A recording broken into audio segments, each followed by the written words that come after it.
Innal hamdalillah nahmaduhu wa nasta'inuhu wa nastaghfiruh wa na'udzu billahi min shururi anfusina wa min sayyiati a'malina. Man yahdihillahu fala mudilla lahu wa may yudlil fala hadiyalah. Asyhadu an la ilaha illallah wahdahu la syarika lah wa asyhadu anna Muhammadan abduhu wa rasuluhu alladzi la nabiyya wa la rasula ba'dah. Qala Allah Ta'ala fil Qur'anil Karim wa huwa asdaqul qailin. Bismillahirrahmanirrahim. Ya ayyuhalladzina amanu taqullaha haqqa tuqatih wa la tamutunna illa wa antum muslimun. Wa qala ta'ala aidan ya ayyuhan nasu taqu rabbakumul ladzi khalaqakum min nafsin wahidah wa khalaqa minha zawjaha wa batha minhuma rijalan katsiran wa nisaa'a wattaqullaha alladzi tasaaluna bihi wal arham innallaha kana 'alaikum raqiba. Ya ayyuhalladzina amanu taqullaha wa qulu qawlan sadida yuslih lakum a'malakum wa yaghfir lakum dhunubakum wa may yuti'illaha wa rasulahu faqad faza fawzan 'azima.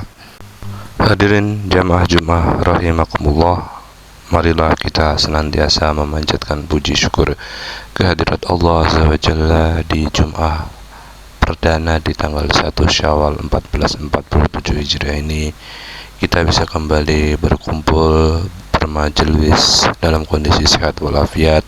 Salawat serta salam marilah tetap kita sampaikan, kita haturkan kepada suri Allah dan junjungan kita Nabi Yuna Muhammad sallallahu alaihi wasallam. Semoga kita yang hadir di majelis Jumat siang hari ini senantiasa mendapatkan syafaatul uzma, pertolongan akbar dari baginda Nabi Muhammad sallallahu alaihi wasallam. Amin ya rabbal alamin. Hadirin jamaah Jumat rahimani wa rahimakumullah, dalam satu hadis yang panjang diriwayatkan oleh Imam Bukhari dan Imam Muslim, dikisahkan bahwa ada seorang sahabat yang bernama Abu Thalhah. Beliau ini putranya pada waktu itu sedang mengalami sakit keras. Karena sebagai seorang laki-laki, kepala keluarga, ia mau tidak mau, suka tidak suka, harus meninggalkan putranya di rumah yang sedang sakit keras. Abu Thalhah harus keluar rumah dalam tempo yang cukup lama, karena kita tahu pada masa dulu ya orang bekerja keluar rumah itu tidak hanya dalam hitungan jam, bahkan bisa berbulan-bulan. Kemudian jamaah Jumat yang berbahagia, Allah menakdirkan ketika Abu Thalhah sedang berpergian, putra terkasihnya yang tadi sedang sakit keras, Allah takdirkan meninggal dunia, menghembuskan nafas terakhirnya. Setelah kematian sang putra tercintanya, istrinya Abu Thalhah yang bernama Ummu Sulaim segera berpesan kepada seluruh anggota keluarga dan sanak famili yang ada di rumah pada waktu itu, bilang bahwasanya nanti ketika suamiku pulang, suamiku datang, jangan ada satupun di antara kalian yang memberi kabar bahwa fulan putranya sudah meninggal dunia, biar aku saja yang memberitahunya. Jamaah Jumat yang dirahmati Allah, singkat kisah, kemudian sang suami Abu Thalhah kembali ke rumah dan langsung menanyakan kondisi kesehatan dari putranya kepada istri tercintanya. Maka dengan tenang Ummu Sulaim kemudian menjawabnya, wahai suamiku, kondisi putramu, anakmu saat ini lebih baik, lebih tenang daripada kemarin. Tentu jawaban tersebut tidak sepenuhnya salah apa yang disampaikan oleh Ummu Sulaim, akan tetapi diterima berbeda, ditangkap berbeda oleh Abu Thalhah. Dipikirnya putranya yang dulunya batuk-batuk, yang dulunya masih panas tinggi ya, sudah lebih baik, sudah sembuh, sudah sehat kembali. Sebagai istri yang soleha, sebagai istri yang paham dengan kondisi suaminya yang baru saja pulang dari perjalanan jauh mencari nafkah berbulan-bulan, Ummu Sulaim kemudian menghidangkan makanan, menyiapkan, menyajikan makanan yang paling enak sembari menghias diri, dan kemudian menyelesaikan hajatnya.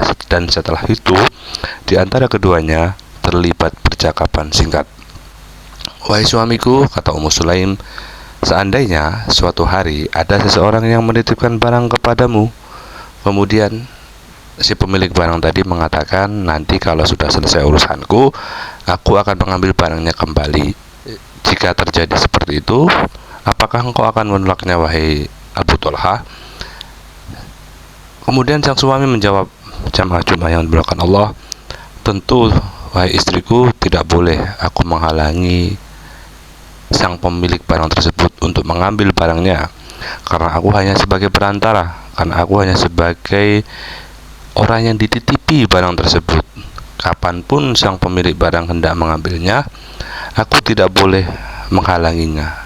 Tidak ada kamus, ya istilahnya, tidak ada rumus yang kemudian pemilik barang yang asli tidak boleh mengambil kembali barang miliknya, karena ialah pemilik barang yang sejati. Kemudian Ummu Sulaim menjawab bahwasanya, wahai suamiku, barulah Ummu Sulaim mengatakan yang sebenarnya, sesungguhnya anakmu atau putramu yang sakit itu sudah kembali, sudah diambil kembali oleh Allah Azza wa Jalla alias meninggal dunia. Jamaah-jamaah yang dimuliakan Allah, di akhir percakapan tersebut, di antara keduanya tidak ada ratapan kesedihan, tidak ada longlongan kekecewaan, dan itulah potret keluarga yang menakjubkan. Sabar ketika ditimpa musibah, tidak ada emosi di antara keduanya, dan dewasa dalam bersikap. Hadirin jamaah Jumat yang dimuliakan Allah, setidaknya atau sekurang-kurangnya kita bisa mengambil 2 poin, 2 hikmah, 2 ibroh yang bisa kita jadikan menjadi pelajaran hidup dari hadis yang cukup panjang yang khatib sampaikan di awal tadi. Bahwasanya jamaah Jumat yang dimuliakan Allah, yang pertama adalah seluruh harta yang kita miliki, kekuasaan, kemudian jabatan, bahkan sampai nyawa sekalipun, itu seluruhnya adalah milik Allah Azza wa Jalla. Dialah pemilik yang hakiki dan kita hanya pemilik yang sementara. Pemilik hakiki berhak untuk mengambilnya sewaktu-waktu, sebagaimana di surat Al-An'am ayat 12, Bismillahirrahmanirrahim, Qul liman ma fis samawati wal ard. Wahai Muhammad, katakanlah bahwasanya seluruh yang ada di muka bumi ini adalah milik Allah. Yang kedua, jamaah Jumat Allah, hikmah yang bisa kita ambil adalah bahwasanya sabar ketika sedang ditimpa musibah. Hadirin jamaah Jumat yang dimuliakan Allah, bahwasanya semua yang Allah berikan kepada kita, selain semuanya saja, tidak hanya dalam bentuk harta, tidak hanya dalam bentuk fisik, ya, akan dimintai pertanggungjawaban. Bahkan anggota tubuh yang Allah berikan kepada kita, beruntunglah bagi kita yang diberikan fisik yang sempurna oleh Allah, ya, bahkan mata, pendengaran, telinga, semua akan dimintai pertanggungjawaban. Tidak hanya harta, tidak hanya kekuasaan, tidak hanya jabatan, tidak hanya rumah yang kita miliki. Disebutkan di dalam surat Al-Isra ayat 36 bahwasanya inna sam'a wal basara wal fuada kullu ulaika kana anhu mas'ula. Karena sesungguhnya penglihatanmu atau pendengaranmu, sam'a, wal basar, penglihatan, kemudian wal fuad, hati nurani, semuanya akan dimintai pertanggungjawaban. Bahkan jamaah Jumat yang dimuliakan Allah, di dalam kubur, di liang lahat nanti, kaki kita tidak akan bisa melangkah sampai malaikat, ya, akan menanyai 4 hal. Yang pertama adalah la tazalu yaumal qiyamati qaddama 'abdin hatta yus'ala an arba'in an umurihi. Umurmu kau habiskan untuk apa? Ya, diberikan umur 70 tahun, 80 tahun, atau bahkan 40 tahun, dihabiskan untuk apa? Kemudian adalah ilmumu, fi ma'afnahu an jasadihi, fi ma'ablahu wa an ilmihi. Ilmumu kau dapatkan, ya, dari S1, S2, S3, SD, SMP, SMA, bahkan sampai profesor, kau dapatkan untuk apa? Ya, kau amalkan, kau sebarluaskan atau tidak?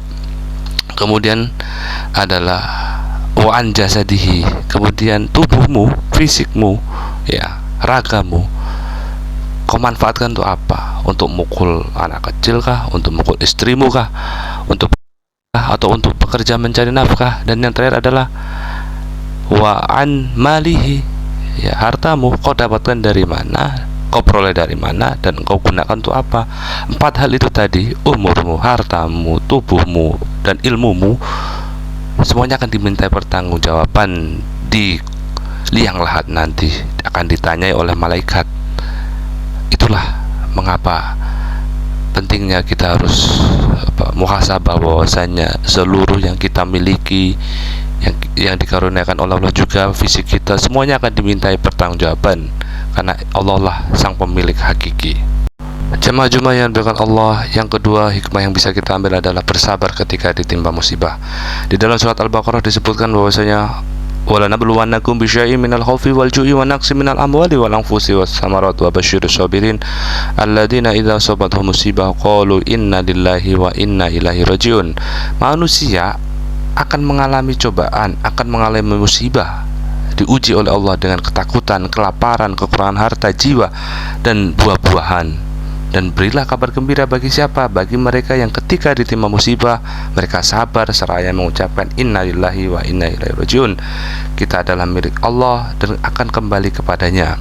Sebagai ilustrasi untuk memberikan gambaran kepada jamaah sekalian, Rasulullah SAW pada waktu itu sedang menggendong putranya Ibrahim yang juga sedang sakit, sama seperti kisahnya Abu Thalha, sedang sakit. Kemudian Rasulullah SAW meneteskan air mata, ya. Kemudian Rasul dilihat sedihnya Rasul ini, kemudian dilihat oleh para sahabat. Ya Rasul, engkau menangis? Tanya Abdurrahman bin Auf. Kemudian Rasul menjawab bahwasanya, ya Abdurrahman, ya, ini adalah innaha rahmah, ini adalah kasih sayang. Kemudian Rasul menjawab bahwasanya innal aina tatma wa qalban yahzan. Sesungguhnya mata boleh menangis, hati boleh bersedih. Wala taqulu lima yurda, akan tetapi jangan sampai kemudian keluar dari lisan kita adalah kata-kata yang tidak baik, meraung-raung, kemudian menyalahkan kondisi, dan itu sebenarnya hal-hal yang tidak disukai oleh Allah atau niyah. Barakallahu li wa lakum fil Qur'anil azim wa nafa'ani wa iyyakum bima